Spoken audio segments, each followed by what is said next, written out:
Dear students, Assalamu alaikum. Maruf Ahmed, teacher, class ninth, English. The day before yesterday, I narrated whole the story of the Toto. तो टोटो जो है, टोटो एक बंदर का नाम है जो बहुत शरारती बंदर है। ये राइटर के ग्रैंडफादर ने एक टांगड़ा ड्राइवर से लिया था और इसकी कहानी कुछ इस तरीके से है। आओ हम शुरू करते हैं, पढ़ते हैं। Grandfather brought Toto from a Tonga driver for the sum of 5 rupees. The Tonga driver used to keep the little red monkey tied to a feeding trough. The monkey looked so out of place there that the grandfather decided he would add the little fellow to his private zoo. Writer का जो दादा grandfather है उसने ये टांगा driver में जो a person who drives horse cart, जो हॉर्स कार्ट को चलाता है, तो उसने उससे 5 रुपये में ख़रीदा था। क्योंकि उस वक्त ये कहानी बहुत पुरानी लिखी हुई है, तो उस वक्त रुपीज़ की वैल्यू बड़ी हाई थी, ज़्यादा थी, और 5 रुपये भी उस वक्त बड़े अहमियत रखते थे। तो टांगा ड्राइवर जो है ये इस लिटिल मंकी को उसने फीडिंग ट्रफ के साथ बांध के रखा था एंड बांधता था। और मंकी जो है उसके दादा ने इस मंकी को ये फैसला किया कि एक अपना प्राइवेट जो ज़ू था उसमें बहुत सारे और भी जानवर रखे हुए थे, उस ज़ू में इसको भी ऐड करेगा। उसका ये दिल की तमन्ना थी। फीडिंग ट्रफ्स होता है, फीडिंग ट्रफ्स, तो फीडिंग ट्रफ्स क्या होता है? Large container for feeding animals. वो किस किस्म का होता है? ये इस किस्म का एक फीडिंग ट्रफ्स होता है जिसमें चारा दाना पानी वगैरह जानवरों को डालते हैं, तो ये एक फीडिंग ट्रफ्स है। इस किस्म का जो फीडिंग ट्रफ्स था, लार्ज कंटेनर फीडिंग एनिमल को खिलाने के लिए, उसमें कुंडी लगी हुई थी, एक कील लगा, उसे बांध के उसने उसको फीडिंग ट्रफ्स में मंकी को रखा, बांध दिया उसको। Toto was a pretty monkey, बहुत ही प्रेटी था ये।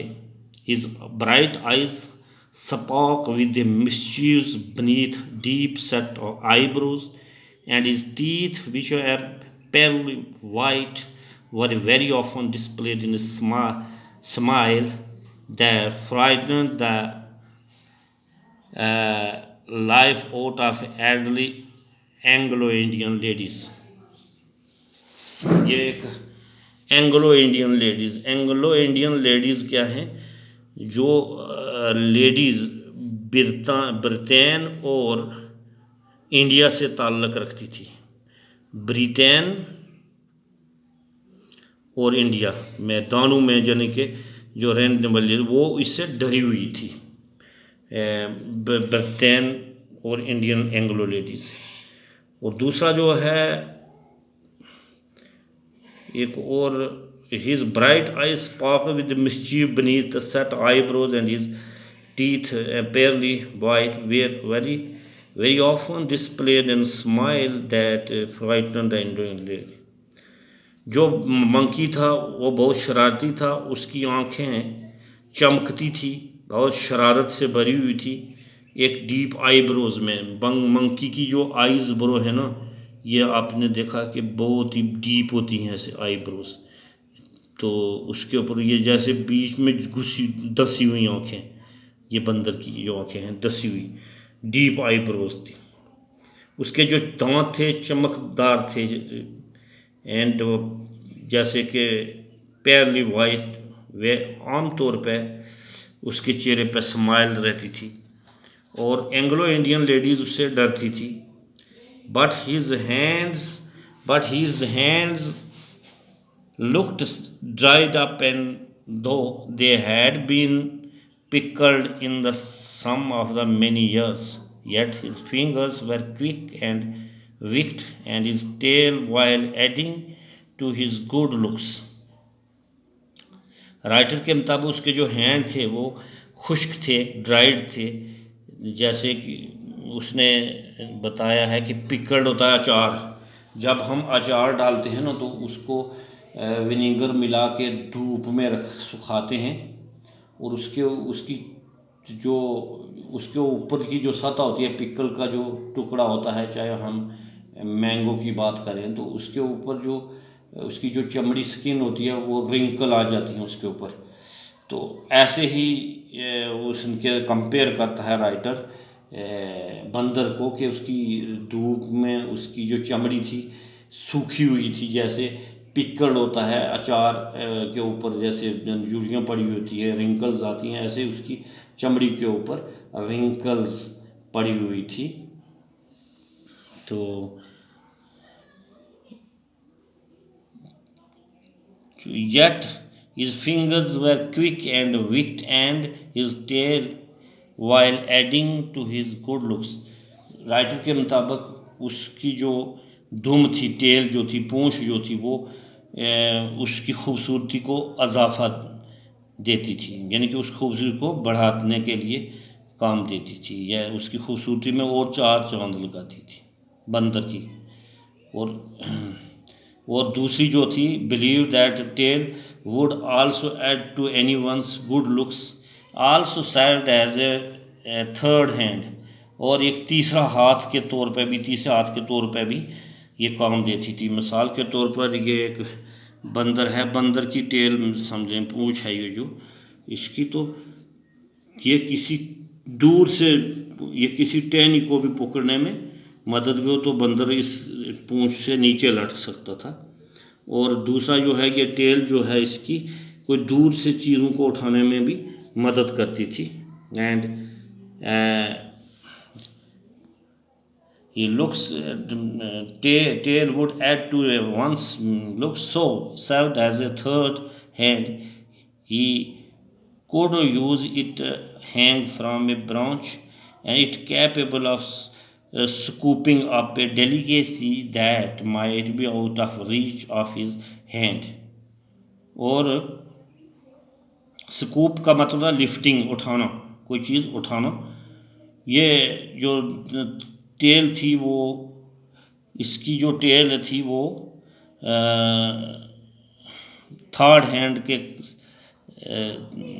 तरह से काम करती थी, कोई दूर से चीज़ जो थी स्कूपिंग करने के, लिफ्टिंग करने के लिए भी काम देती थी। ग्रैंड मदर ऑलवेज फर्स्ट का मतलब होता है गुस्सा करना, वो गुस्सा करती थी। When grandfather bought home, जब राइटर के दादा कोई चीज़ घर लाते, some new birds or animal, कोई नया परिंदा या जानवर, so it was decided that total presence should be kept in sacred from her until she was in a particular good mood. इसलिए ये फैसला किया गया कि इसको राज रखा जाएगा जब तक कि वो एक अच्छे मूड में नहीं होती, मतलब स्माइलिंग मूड में या अच्छे मूड में उसकी राइटर की दादी नहीं होती, तब तक उससे ये राज रखा जाएगा। Grandfather and I put him away in a little closet opening into my bedroom wall. Bedroom wall में उसको डाला था एक अलमारी में, where it was tied securely, so we brought to a peg fastener into the wall. Peg होता है hook, एक नेल, एक कील के साथ उस अलमारी के अंदर दीवार के साथ बांध के रखा था खुफिया तौर पे, ताकि राइटर कहता है दादी माँ को इस चीज़ का पता न चले। तो आज मैं होप करता हूँ कि यहाँ तक आपको इस कहानी की समझ आएगी। पहले भी मैंने पूरी स्टोरी आपको नरेट की हुई है, तो इंशाल्लाह कल नेक्स्ट पैराग्राफ से पढ़ेंगे। खुदा हाफिज़।